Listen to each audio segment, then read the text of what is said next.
আসসালামু আলাইকুম এভরিওয়ান, সবাই কেমন আছেন? আজকে আপনাদেরকে ইন্টারনেটের সেই ভাইরাল মসুর ডালের রেসিপিটা শেয়ার করব। এই ডালটা যারা একবার খাবেন তারাই কিন্তু বারবার খেতে মন চাবেন। গরম গরম ভাতের সাথে সুস্বাদু এই মসুর ডালটা দারুণ খেতে। এটার সাথে আর কোনো কিছুই লাগবে না, জাস্ট আপনারা এই ডালটা দিয়ে গরম ভাত, পেঁয়াজ, একটু লেবু নেবেন, খেতে দুর্দান্ত। আমি এখানে 1 কাপ মসুর ডাল ধুয়ে 1 ঘন্টা মতো ভিজিয়ে রেখেছি।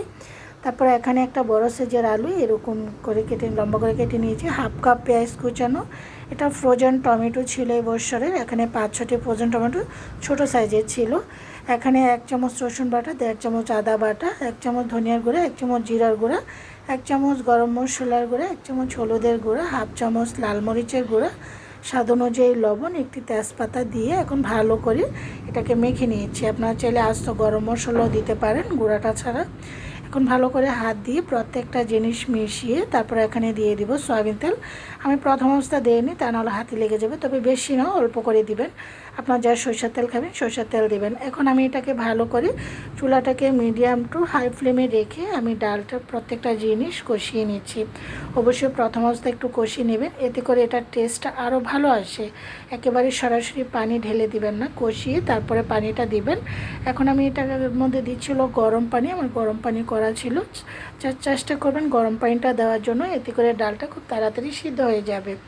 নেড়ে চেড়ে ভালো করে মিক্স করে দিয়েছি, যেন কোথাও যেন দলা পাকিয়ে না থাকে। ডালটা এতটাই ভালো ছিল, কষানোর মধ্যে অনেকাংশে সিদ্ধ হয়ে গিয়েছে। একটু লবণ কম হয়েছিল, আর একটু লবণ দিয়ে নেড়ে ঢাকনা দিয়ে ঢেকে আমি এটাকে সিদ্ধ করে নিয়েছি।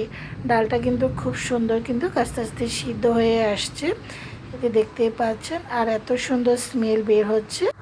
তো এখন আবারও নেড়ে দিচ্ছি, তো আস্তে আস্তে কিন্তু ডালটা কিন্তু ফেটে গিয়েছে। তো আবার একটু নেড়ে দিয়ে তা আমি এখন আবারও ঢাকনা দিয়ে ঢেকে কিছুক্ষণ রান্না করে তারপরে এখানে একটা মেশান নিয়েছি, এখন একটু গালিয়ে নিব, তবে পুরোপুরি না।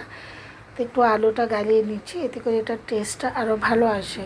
তো আপনারা যদি আরও বেশিক্ষণ জাল দিতে চান তখন গলে যাবে। তো আমি একটু তাড়াহুড়া করছি, সেজন্য মেশা দিয়ে গালিয়ে 10-12টি এখানে কাঁচামরিচ দিয়ে দিয়েছি। এটা যা সুন্দর ফ্লেভার আসার জন্য, যেহেতু আমি কাঁচামরিচ কুচি এটার একটা ফোড়ন দেব। এটা নেড়ে তারপরে এখানে দিয়ে দিচ্ছি আমার কিন্তু অলরেডি সেই ভাইরাল মসুর ডালটা হয়ে গিয়েছে। একটু ধনেপাতা দিয়ে নেড়ে চেড়ে, বেশি নাড়াচাড়া করবো না, ঢাকনা দিয়ে ঢেকে চুলা থেকে নামিয়ে একটা সাইড করে রেখে তারপরে চলে যাব এখন এটাকে ফোড়নে দেওয়ার জন্য। ফ্রাইং প্যান বসিয়ে এখন দিয়ে দিচ্ছি সয়াবিন তেল, দিয়ে এখানে আমি দিচ্ছি হলো পেঁয়াজ, 1/2 কাপ পেঁয়াজ কুচানো। এখানে রসুন নিয়েছি হলো 2 থেকে 3 চামচ, আর 10-12টি কাঁচামরিচ কুচিয়ে নিয়েছি। 1 চামচ জিরা দিয়ে দিচ্ছি, 5-6টি এখানে শুকনো মরিচ। তো আপনারা এখানে চাইলে আদা কুচানো দিতে পারেন। তো এখানে আমার আদাটা যেহেতু ডিপ ফ্রিজিং করা ছিল সেজন্য আর আমি দিতে পারিনি। এখন নেড়ে চেড়ে ভালো করে এটাকে একটু গোল্ডেন কালার করে নেব। আপনারা হালকা কালার করেও ভেজে নিতে পারেন।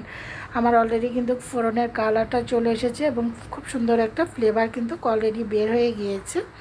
অতিরিক্ত একদম ব্রাউন কালার করব না, তা নাহলে কালচে দেখা যাবে। তো আমি এখন ডালটার মধ্যে দিয়ে দিচ্ছি, সেই ফোড়নটা দিয়ে নেড়ে দিচ্ছি, ভালো করে নেড়ে মিক্স করে দিয়ে তারপর চুলাটাকে অফ করে দিব, ঢাকনা দিয়ে ঢেকে চুলা থেকে নামিয়ে তারপর 5 মিনিট রেখে চলে যাব সার্ভ করতে। ভাইরাল এই মসুর ডালটা যারা একবার খাবেন তারা কিন্তু বারবার খেতে চাইবেন, এটা এত সুস্বাদু একটা মসুর ডাল। এখন আমি সার্ভিং একটা বাটি নিয়েছি, এটার মধ্যে সার্ভ করে নিচ্ছি। এটার টেস্ট এবং ফ্লেভারটা কিন্তু অসাধারণ। যারা খাননি তাদেরকে সাজেস্ট করব একবার হলো এই ডালটা খাওয়ার জন্য। এখন আমি এটাকে উপরে একটু গার্নিশ করে দিচ্ছি ধনেপাতা দিয়ে। আর এখানে আমি গরম ভাত নিয়েছি, গরম ভাতের সাথে সেই মসুর ডালটা সার্ভ করে নিচ্ছি। শুধু এই ডালটা দিয়ে আপনারা 2 প্লেট ভাত অনায়াসে খেতে পারেন। আশা করি সবারই ভালো লাগবে আজকের এই ভাইরাল মসুর ডালটা। সবাই ভালো থাকেন, সুস্থ থাকেন, আল্লাহ হাফেজ। পরিবার পরিজন নিয়ে উপভোগ করবেন।